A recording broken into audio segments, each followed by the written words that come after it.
So I'm just going to ask a few questions concerning Nelson Mandela's long walk to freedom. Just multiple choice. So you will look at it and tell me what you think is the answer.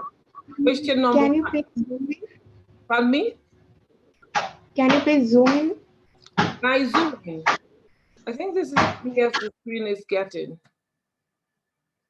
when it comes to this. No, this is, you can't see.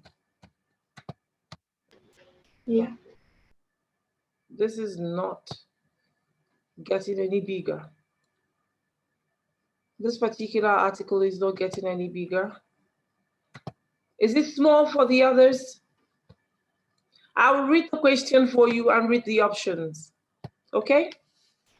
Okay. Question number one. How does Nelson Mandela define the meaning of courage? A, triumph over fear. B, triumph over love. C, triumph over selfish. D, triumph over poverty.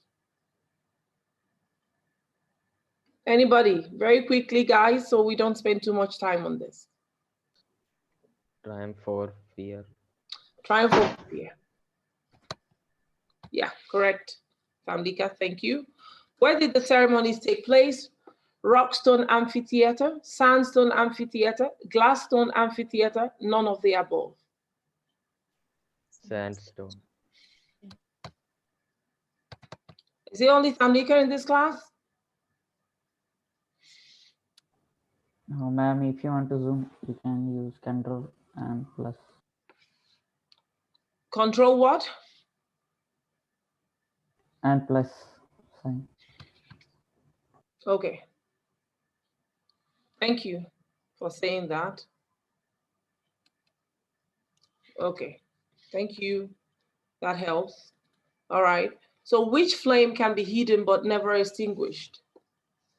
Now you can see it. So can you tell me man's love, man's natural way, man's goodness, none of the above?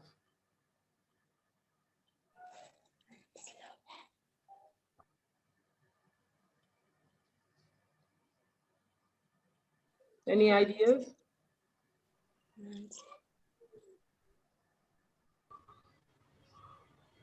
Man's love. No, man's goodness. You can hide a man, it can be hidden but never extinguished. And it's in from the passage. Which day was the largest gathering of international leaders on South African soil for the installation of South Africa's first democratic non-racial government?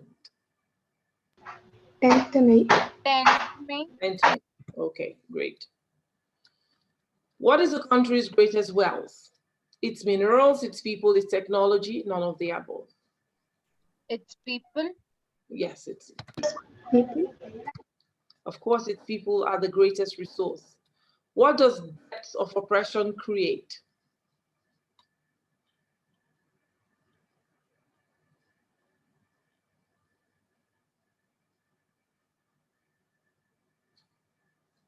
Nobody?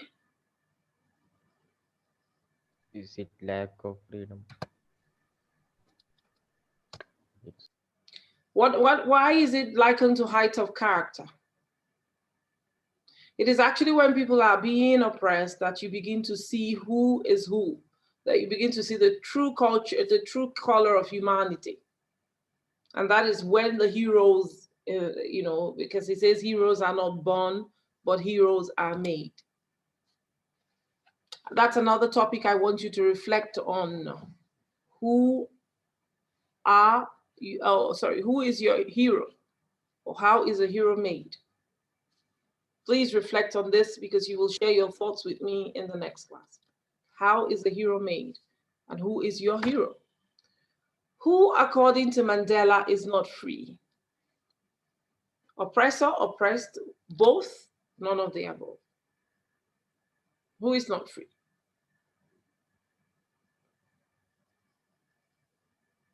Ideas, people? And any idea you will give me, the answer you give me, you will explain it, why you made that choice. I'm waiting.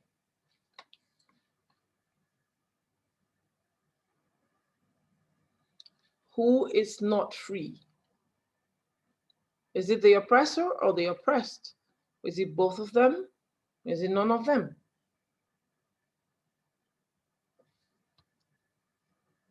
Savin, Azim. Azim, you just switched off your camera just as I called your name. Nabuhan? Nobody? That's Asma? both 1 and 2. Both. Why both? Yes, Tamnika, why both? That I don't know, I simply guessed. You just guessed. Yeah. It's a lucky guess. But why both? No ideas. This is called critical thinking, please. When you are oppressing someone, you are equally oppressed, both ways. Let me give you an instance. Have you ever seen two wrestlers in a ring? Yeah, have you ever watched wrestling? Yes. Girls, have you ever watched wrestling? No. Oh, you don't like it. All right. Okay, fine. So I don't know if that is now the right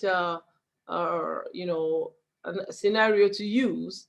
Naishana, have you ever seen two people fighting? Yes. Good. Okay, so let's not use wrestling. Now, what is happening here is the person who is winning is maybe pinning down the other one that is being beaten. And what is going to happen? What is happening is the person beating the other is using force to suppress the second person. So he's also exerting energy. Is he free? No. Because if he gets up and leaves the other one will maybe rise up and the fight will continue. So as you're holding someone in bondage, you are equally in bondage. When you're bent down to put your feet or stamp on someone, you are also bent. You're not free because you cannot afford to turn your back. You cannot afford to get up. So that is what oppressed, the person oppressed is the person held down. The person applying the pressure is the oppressor. And the oppressor cannot stop because he's afraid that if he stops, the oppressed will rise up against him. So he cannot afford to turn his back. So in his own way, he is imprisoned. Do you get it? It's like a jail, the jailer and the prisoners.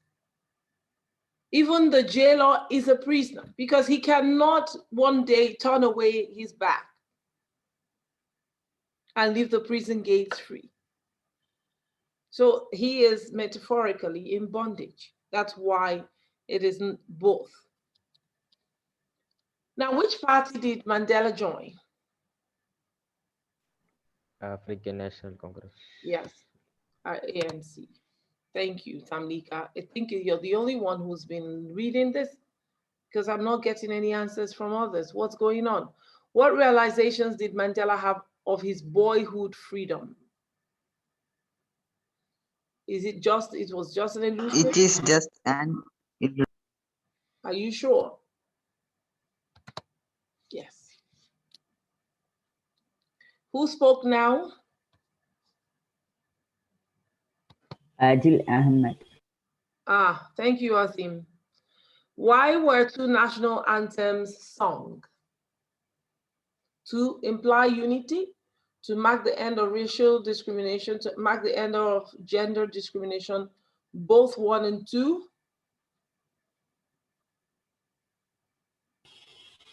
Ma'am, both 1 and 2. What did Mandela learn about courage? Is it the absence of fear, the triumph over fear, both 1 and 2, none of the above? It is the triumph of over fear. Okay, So Azim, you saw Adil. Adil answered, I guess. All right, what unintended effect did the decades of oppression and brutality have? What did it have?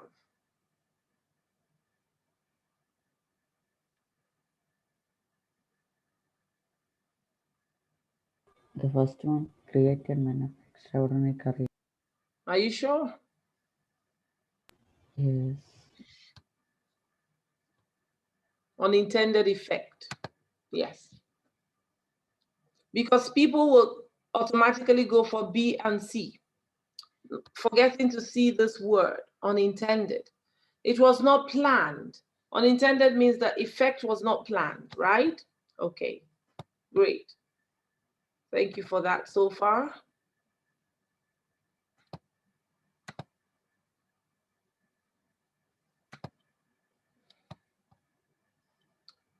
And the last few questions, I just want to see that we finish some questions concerning this topic and that you have a rounded view, a more rounded view of that.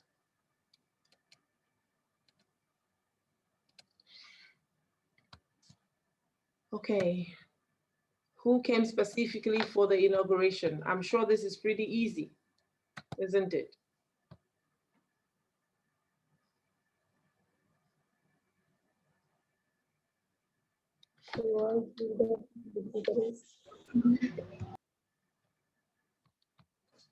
Oh, I have forgotten to log in.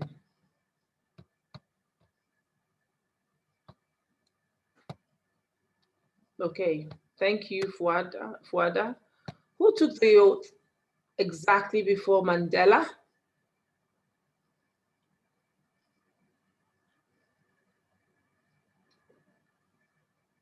Was it de Klerk, Thabo Mbeki, Oliver Tambo, Walter Sisulu? De Klerk. Mr. de Klerk. Did you say Mr. de Klerk?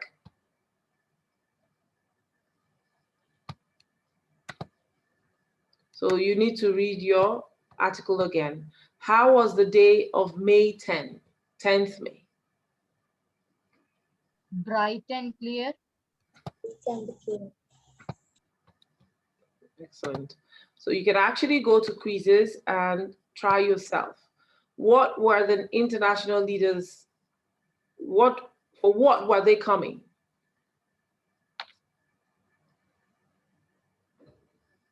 So I would like you to go to quizzes. It's pretty simple. In your spare time, find time and go and look at these articles. They are there. You have a powerful tool called the internet. You can explore it to your heart's delight. So please put it to good use. Okay? Put it to good use. Now there are some other articles, some other questions attached to this particular lesson, which we will look at. I'd asked you to do the pre-read. Those are different. In your book, at the tail end of this, you have some questions we're just going to look into as well. Some discussion. So this is the PDF of the passage. Okay. Is this big enough? Yes. Great. So we're just going to stroll down, sorry, and look at this.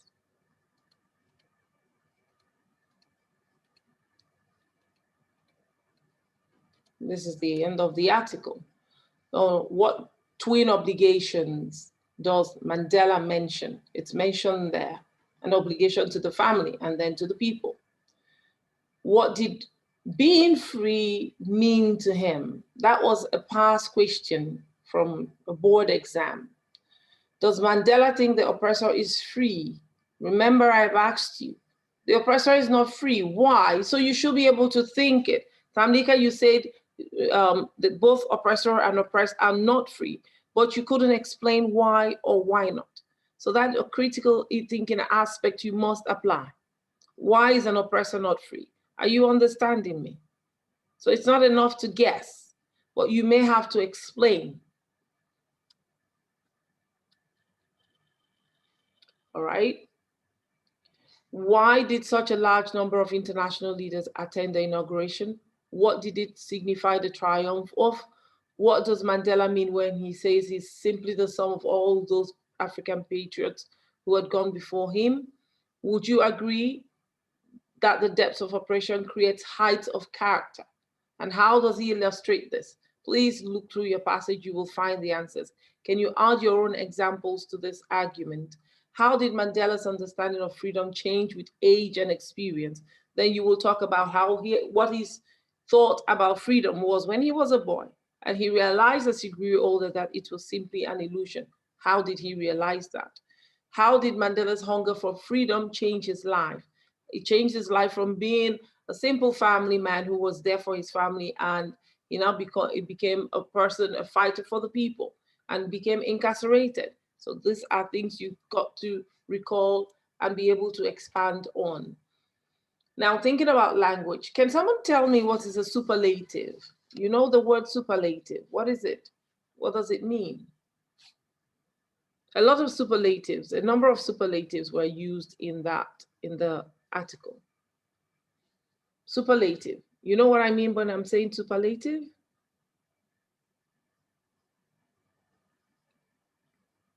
You guys are Googling superlative now? Well, the superlative is an adjective. What is an adjective? Naishana, what's an adjective?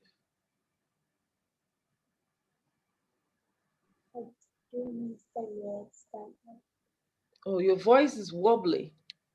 I couldn't hear you, darling. Can you type in the chat box, please? Azim, what's an adjective?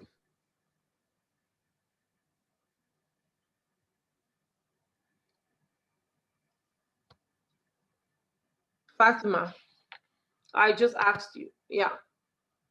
Fatima, what is an adjective?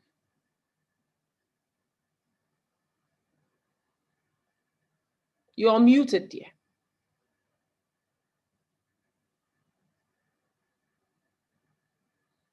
You're muted. Well, we know that an adjective simply describes a noun, gives you a little more description about the noun.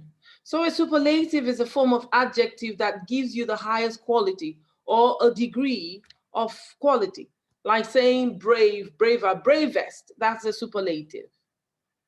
Like saying the most beautiful. That's a superlative. It's an exaggeration of a quality of a noun. And there are several superlatives in the passage. Okay, there are nouns in the text. What is a noun? A noun, you know that a word can be a verb and then a verbal form and then take the nominal form or the noun form. So there are words formed from the verb. And nouns sometimes are not, remember, noun is the name of a place. Yeah, adjective are words which describe the quality of a noun. Okay, thank you. Now, what was I saying? You've got different categories of noun. Normally, when we were young, they taught us that a noun is the name of an animal, place, or thing. Now we're looking at thing. Forget about the other aspects. Forget about animal or person and all that. We're looking at thing. And in this case, we're looking at things that are not tangible, right? Abstract nouns. Now, the abstract noun like saying a feeling, emotion, and all that. You don't see it, do you? You can't see it. You can't touch it. That's why they are abstract, right? So you now have these nouns that you form from verbs. They are formed from verbs like govern, meaning to govern. You have the government. Form, to form something. You have then the formation, which is a noun that is formed. And in this case, this is a noun that resembles thing. And in this case, an abstract thing, something you may not be able to touch. So you have a noun like a verb like, a noun like rebellion, the verb to rebel. Constitute, to constitute, you have the constitution. So in the passage, sometimes you will be asked to identify the noun forms or the verb forms. So you should be able to know. Now, we've already been given words in the bracket, so we're just going to try to race through this in the little time we've got left. Sometimes I'm trying to maximize the 1 hour that I have with you guys and see that we touch on so many things. So we're going to look at this exercise number 2. You tell me what word fits in there very quickly. I will start. Martin Luther King's contribution to our history is as an outstanding leader began when he came to the, quickly guys, the word is already there in the bracket, so you should fill it with the noun form. Assistation. Sorry, dear, I didn't get that. I didn't get you, I didn't hear you. Fatima, you said something, I didn't get you. Assistation. No, assistance, assistance. When he came to the assistance, ASSISTANCE, when he came to the assistance, please note, of Rosa Parks, a seamstress who refused to give up her seat on a bus to a white passenger. In those days, American Blacks were confined to positions of second-class citizen by restrictive laws and customs. To break these laws would mean,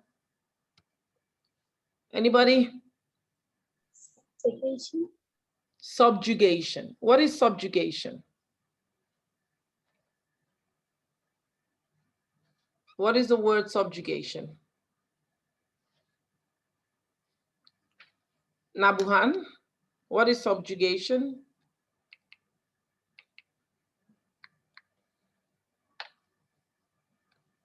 I'm waiting.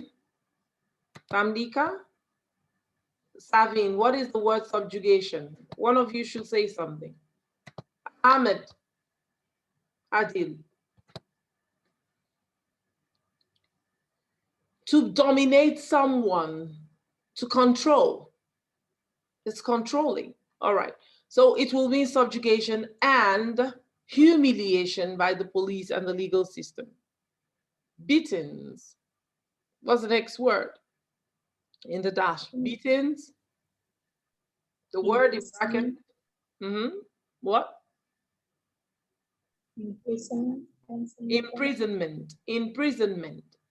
And sometimes death awaited those who defied the system. Martin Luther King's tactics of protest involved non-violent, the last word, non-violent resistance to racial injustice. So you see, these are verbs, and from the verbs we have formed nouns, noun forms.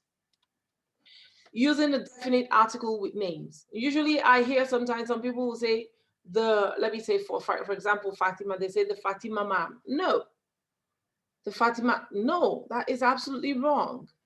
You don't use articles like they for one person. You use they for generalizing. Oh, you use they for being specific. You know, for being specific. But when you are saying someone's name, I cannot say the Fatima ma'am, the Fuada. It's wrong. And when you are saying the children, you are talking about a specific child or specific number of children. The children of Mr. Thomas are very rowdy, for example. But if you want to say children are very rowdy, what is the difference between the two sentences? The children of Mr. Thomas and children are very rowdy. Who can explain the difference?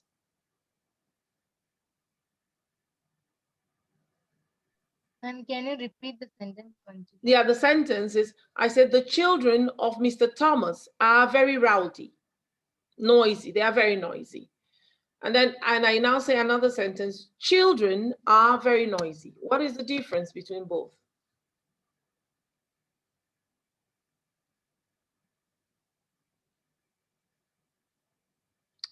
The children of Mr. Thomas. First sentence indicates that man's children And second, it indicates the children. Yeah. So the first sentence is being specific. It's pointing specifically at someone, at something, while the other one is generalizing. So when you are being specific, you can use the article THE. When you are being generalistic, you don't use the article THE. You don't use they. You don't use it. So you know that the definite article is not normally used before a proper noun. What is a proper noun? A proper noun, Fuada? What is a proper noun? A proper noun will be nouns that have capital letters, like name of place, name of someone, a name of a particular celebration, for example, Ramadan, Christmas. Those are proper nouns, right? Nouns that start with capital letter. Okay. So you don't use they normally before a proper noun, nor do proper nouns usually occur in plural. We do not say the Nelson Mandela, like I had just said, we don't say the Fatima man, like I have heard people say, or Nelson Mandela's, except when you use an apostrophe to show maybe Nelson Mandela's car. So you're talking about ownership of the object. That is the only time you'll use the S with the apostrophe. But now look at the sentence in the passage. It says, the decades of oppression and brutality produced the Oliver Thambos, the Walter Sisulus of our time. Why did we use the term, the article they, when normally you wouldn't use THE, they, in front of a proper noun? What are they trying to refer here? It carries a special meaning. It is trying to say that this particular oppression has raised men who are as such, who are like Oliver Tambo, Walter Sisulu, and all that. Right? Are you understanding? Do you have any, are you confused? Any questions, please? Any questions, people? Tamlika, are you with me? Yes. You're following. Okay. So it says, what is, when they're using they, Walter Sisulus of our time, it means they're talking about what, using one man as a figurative person to represent so many other men who are fighting for freedom. Many men of their type or their kind, whose names may not be as well known, but they are all fighting for the same cause. That is why they are putting that they in there, all right? Now, there are some examples of they used with proper names. Try to say what these sentences mean. You may consult a dictionary if you wish and look at the entry for they. Mr. Singh regularly invites the Amitabh Bachchans and the Shah Rukh Khans to his parties. What is he saying here? It's not saying that he's inviting Amitabh Bachchan himself. I hope I'm pronouncing the name right, or exactly the Shah Rukh Khan, but he is inviting the people of that class, in the class of Amitabh and Shah Rukh Khan. Do you understand? So it's like saying he is inviting the people of caliber, in the, maybe the people of caliber in the entertainment industry. Fatima, are you okay with this? Are you understanding me? Is it clear? All right. Many people think that Madhuri Dixit is the Madhubala of our times. So who is the Madhubala? What did he do? Why is Madhuri Dixit compared to this Madhubala? History is not the only story of the Alexanders, the Napoleons, and the Hitlers, but of ordinary people as well. You have to be able to reflect on these kind of things. Idiomatic expressions. What are idiomatic expressions? Why do we use idiomatic expressions? in sentences, in our speech. It adds a little more flavor to what we're saying. It makes it a little more colorful, you know, when you use imaginative, creative words to kind of, you know, pass on an information. All right. So I was not unmindful of the fact, I think my time is literally up and Mr. Victor will join me shortly, I'm sure. I need to round up this with this exercise. I was not unmindful of the fact. So what will be the option out of the three given? I was not unmindful of the fact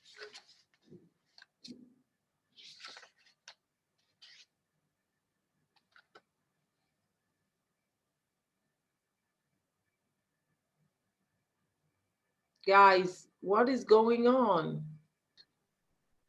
Nobody's Forgot saying. or I was not unmindful. Unmindful means you are aware of something. You are aware. You have not forgotten, was aware. You are aware of something. That's being unmindful. I was not unmindful. But if you say I was unmindful, this is two negation, and negation not unmindful. If I say I was unmindful, that is different from I was not unmindful.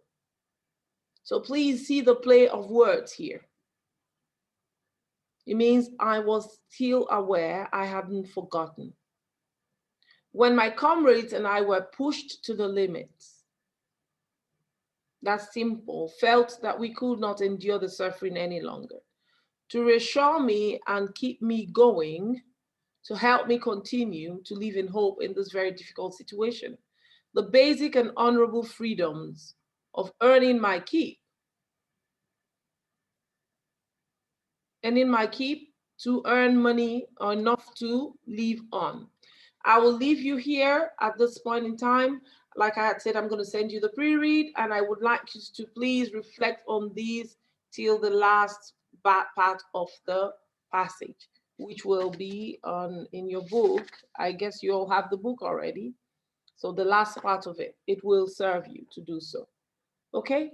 Thank you so much. I wish the boys were a little more cooperative. This would have been a far more interesting class. Boys, if you were more cooperative, seriously, I think we would have more interesting time if you could just try a little to work with me to achieve that. Thank you. Any questions, anybody? Fuada, you got any question? Azim, Neshana, Tandika?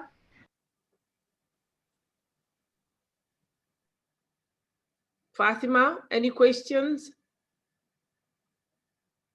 Are you sure you followed through? Okay, good, great.